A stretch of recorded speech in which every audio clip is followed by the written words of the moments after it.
What's up, guys? Welcome back to Brand 5 Garage. On this episode, we got to get this race car ready. I got to get the seat in. I got to get the motor in. Oh, I have a motor. So let's do it. Stay tuned. Real quick, if you're here for this truck, don't worry. We're still working on it. We're just kind of getting wiring done, and it's taking decades because there's a lot of it. So we'll get back to it. However, we got to get on this. All right, in this episode, we need to mount the seat. We got to get the dash in. The dash is right here. I painted it so that there was no glare. I got to get windows in. I got to buy windows to put in. It's a Buick Clark. Boom. Factory style ram horn headers, I guess you could say. So these guys are I believe they're the Corvette style ones from back in the glory days. These are very, very nice. They're brand new, but they're exact factory reproduction. They're cast, obviously. So I got to get these bad boys on. That's kind of my goal today for right now because I have them and I have the hardware to mount them onto there. So we'll get those on and we will go from there. I just got a bunch of stuff I got to get done and not a lot of time. So bear with me. Here we go. Okay, guys. It was a pain in the butt, but the steering's in where I like it. Come over here. Welds aren't great, but they're in. Should hold. It was hot. Kinda. Yeah, it's goober welded, so well, gosh, that looks terrible, but anywhoos, that's in. So we're gonna try this guy in here. So this obviously quick disconnect goes over that, locks into place, give it a tug. Boom. We got turning wheels. Some people say all you do is turn left, which I mean majority yes, but sometimes you gotta give her a little right hand turn there to keep her from wrecking. So steering's done. That's a huge thing to check off. So I just got to mount the little firewall bearing. It's you can see it inside there. I just got to drill some holes. Those holes are too low from where I like it, so got to do that. And then I just got to snug the bracket up here that holds this, and then that is donezo. Then we got to get this bad boy mounted, and I kind of found the lean back I like. Be like way back, but I want to relax, sitting back a little bit. Plus gives me a little more room between me and the wheel in case, you know, bad things happen because race car. So I think the seat might be next. I got the intake outside painting it. I'll show you guys that real quick. Okay, the sun may make it look red, but it's like Chevy orange. It is just, whew, it's done. So that one's super bright, super vibrant. This I might throw another coat on it. It's out in the sun finally, so yeah, good enough. All right, guys, so as you can tell right here, there was a white Chevy pickup. There is no more. We rolled it back over to Sean's house just for the sole reason he's doing a bunch of wiring stuff and there's nothing really to film that's interesting for you guys to watch. So that's over there. If you guys want to obviously see it when it's done, I'll roll it over. We'll do a little show on it. We got it running. We didn't film that because we're dumb. I'm dumb. So it runs. The interior's almost in. And then there's just kinks to work out and then a drive line. So that truck, chalk that one up as mostly done. Better than nothing. Better than not being done. Better than broken. Better than it was. It's better now. It's better now. All right, guys. So that brings me to the filler episodes I've been doing on my hobby stock Nova race car. Race day is currently in 3 days away from the time that I'm talking to the camera. I don't know when I'm going to post this video. It's 3 days away. The car looks good. No windows. The tires are about 12 years old. The seat, it's not bolted in. Right there where the motor goes, it's right there. I'll tell you guys why. I went on a transmission hunt. Not a transmission, a clutch hunt in the area I live in, and I thought, oh, I'll just find one tomorrow. So I never just ordered one online like I would have had probably 3 months ago. I just kept looking at parts stores and such, and for some reason a clutch for a small block Chevy was the most common. There wasn't anywhere I live, so I found one today. I just had them go get it from their supplier, so I'll show it to you guys. We have to run factory style clutches in this class. Was gonna order a race clutch, looked at the rules and said no, so factory style clutch it is. While we're at it, I'll just show you guys all the cool parts that we have that we got to put in. One of those fans has got to go in, a mechanical fan, because, you know, all reliable. Maybe I'll throw something else in there, who knows, down the line. These bolts are for the bell housing and transmission. Oh, look, a flywheel, brand spanking new, factory style. We have a nice starter. I have to run this starter because it's got the 2 options for holes and with the smaller flywheel, because I bought the wrong size flywheel.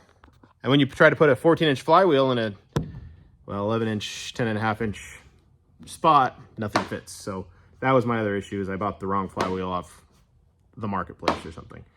Anyways, back to the cool parts. So that is why we'll be running that starter. The starter on the motor is not going to work because it's for a bigger flywheel that has a bigger bell housing. It's this whole thing. There's my helmet. That's probably expired, but we're just going to send it. So I bought shocks. KYB's, you got to run factory style shocks. These are reasonably priced. I think they're like 40 bucks a piece. There's like a $100 claimer on shocks, so I'll be running probably the worst shocks there, but that's all right. We're just going to send it. Pressure plate right here, brand spanking new. Mounts perfectly to that flywheel. Another shock here, and the clutch disc. So, alignment tool, throwout bearing we're not going to use. I think that's a pilot bushing that I'm also probably not going to use. That brings me up here. So, I have these hoses for the hydraulic clutch. I've never put one of these in, so it's going to be a learning game. I watched some videos on YouTube, which, go figure. There's some shims there. I think we're going to use a decent amount of those according to the video. These lines are for that. So the longer line will hook from the hard line in the car to the trans, so on and so forth. And then this one, shorter one, will be a breather, or a, I can't remember what it's called, like a breather thing, or to drain it, or I don't know. That's what that is. All right. So as you can tell, since the last time this was on the televisions, I cut a hole in the grill. I'm also going to cut another one down here. And then I was going to use that fan shroud or ductwork there.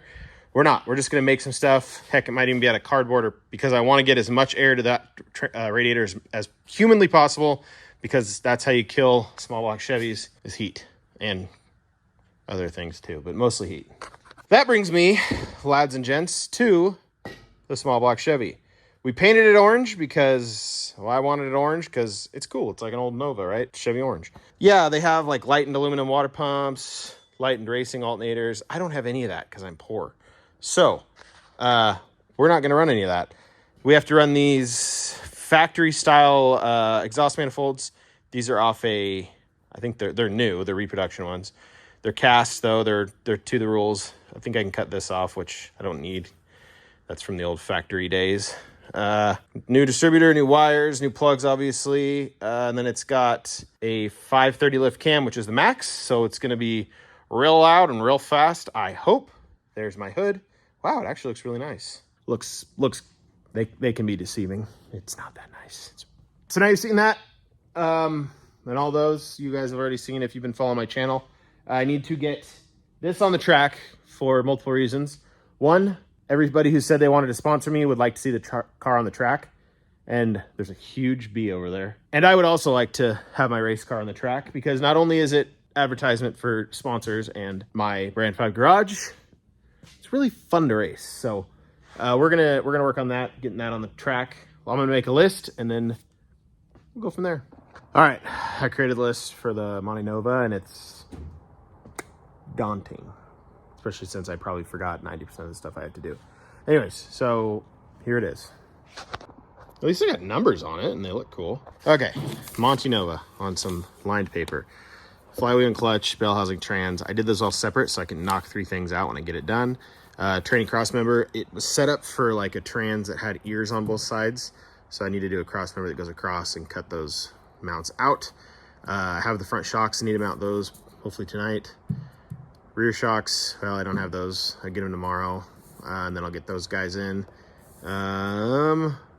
Mount engine and trans, obviously I need to do that. Fuel line, just got to get all that hooked up. The carburetor, that's an issue because I don't know if the one I have over there is legal. Brakes, obviously need those. Set up the sway bar, mount the seat, the battery, the shifter, and I just remembered one thing. I got a pen on my hand, seat belts. Handwriting is just legit. Oh, probably mount starter. Yeah, that goes without saying, but well, I chewed off more than I could bit. I guess we'll get after it. All right, I've been doing a lot of stuff off camera, which isn't good when you have a YouTube channel and you're... Anyways, I got a window in, So that's cool. It looks cool. That's all that really matters. Come up here. I'll show you guys the front of the car. Okay, as you can tell, that's in. There's an air box I built inside there. And then I put net up. I just grabbed some screen from the store, the hardware store, and riveted it in. Not the greatest looking thing in the world. It'll do. I'll add some wrap here, cover that back up. I had to cut it because it was coming off. So that's good to go there. Now I've gone through like 4 different spacer plates trying to figure out the right one. My buddy gave me this one. It's not correct. We knew it wasn't correct, but the one I got doesn't cover up the quadrajet, or the too big, too small. I think it's a quadrajet intake to fit the 2-barrel. So 2-barrel right there, ready to go. We just don't have it attached to the motor yet because that spacer plate should be here in the next couple of days. When I get that, obviously I'll throw it on there. Also back here, I had to go get an Oberg style fuel filter. Didn't know they existed, didn't know what it was, but I bought one and they're really cool. That's not it. That's brand new though, so I guess I'll put that on something else. Now really the only piece of fabricating I have to do on this thing is the J-bar under the back. And that's it right there. I've showed you guys that before, I think. Gotta get that welded in. I'll do that another day, more than likely. You're gonna clean the shop? Start sweeping, dude. Get to getting it. He's zero help, but he's cute. All right, guys, so that'll probably be it for this episode. Probably a shorter episode if I'm doing my math right in my head. Trying to get this thing on the road, or on the track. I can't drive it on the road. Things haven't gone well. I've been working a lot. Been busy, so I haven't really had time. Obviously, family's number one. Race cars 2, 3, and 4. But it's been a minute, so thanks for sticking with me. Hit that subscribe button. Stay up to date on all the videos that I'm making. I appreciate you guys so much. Trying to get this thing done, and then hopefully in the next month is the race that I'm gonna actually make. Give myself a month, and then there's like 4 after that that I'll hopefully be at as well, as long as nothing expensive breaks. Knock on wood. Thanks.